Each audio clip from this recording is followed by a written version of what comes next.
Hello, my name is Tanya, and I'm here with my friend Carol. We're from Let's Get Infinite. Today, we're talking about everything from gratitude to grief, and in particular, this end of grief, right? So, grief happens at different places and times in our life. And I don't know about you, but if you've ever experienced grief, sometimes it's a rolling wave or a roller coaster ride, depending on what's going on. And sometimes I'm really, really happy. And then other times I find myself really, really sad. And so we're riding the grief. And grief can happen not only at the end of life or loss of life, but loss of a job.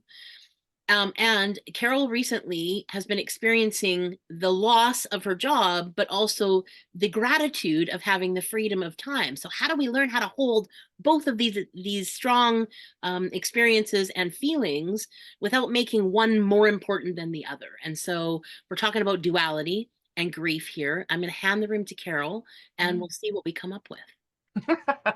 Yeah, it's been interesting. Yeah, so like Tanya says, grief shows up in divorces. It shows up in unexpected changes in life.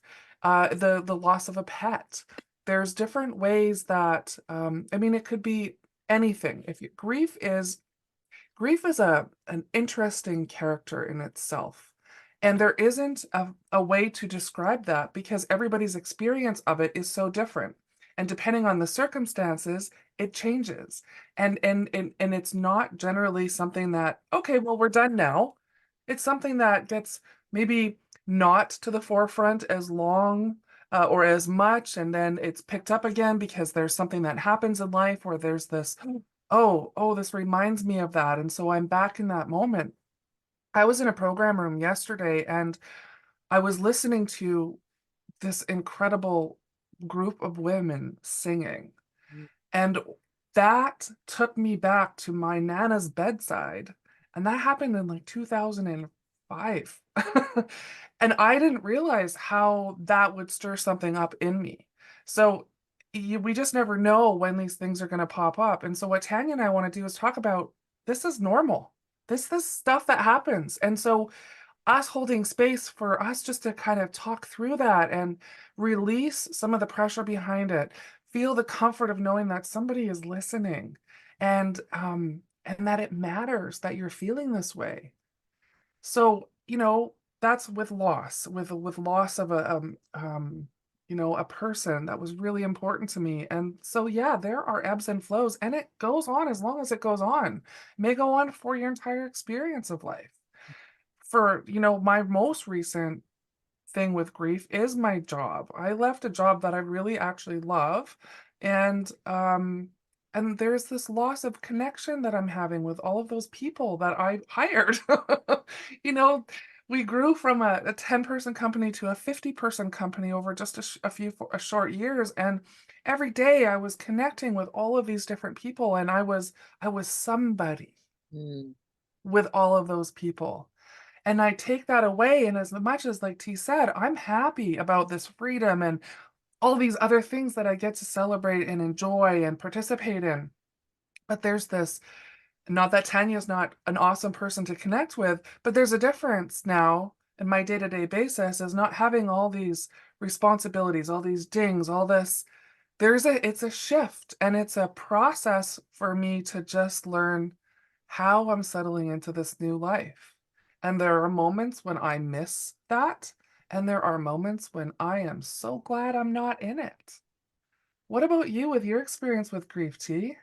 Yeah, I mean, I visit grief often and frequently, and sometimes historically for long periods of time at a time, right? Mm, So we talked a little bit about the wave that happens. So yeah, I will say that I had to let a project go this weekend. Not to say that it will never happen, but I had to reevaluate what was important in the moment. I had to let something go.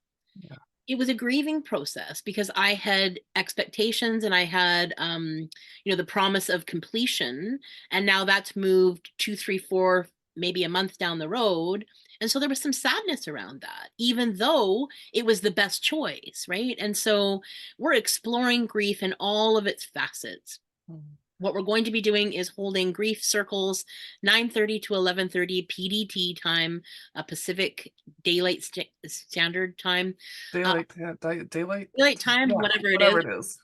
West Coast of Canada, we are going to be holding those groups 9:30 to 11:30 on Tuesdays, the month of April. And then the last 2 Tuesdays in the month, we're going to be holding those circles as well as the morning 9:30 to 11:30. We're going to do 6:30 to 8:30 so that people who can't come PM. at that other time are able to come. So Yep, we're talking 6:30 about, PM to 8:30 PM on the 23rd and 30th.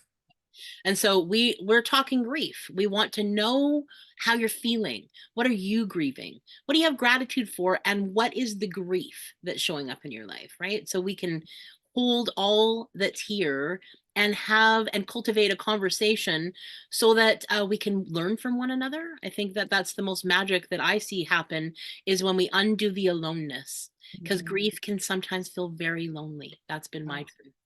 And when we share with one another, we can eliminate some of the aloneness that happens in grief. that's right. We celebrate our tears, their healing.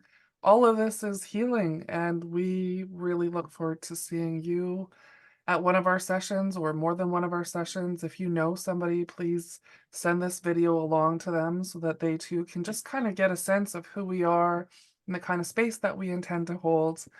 Um, let's love together. Yeah, absolutely. Hope to see you there. Thanks for Take good listening. care. See you next time.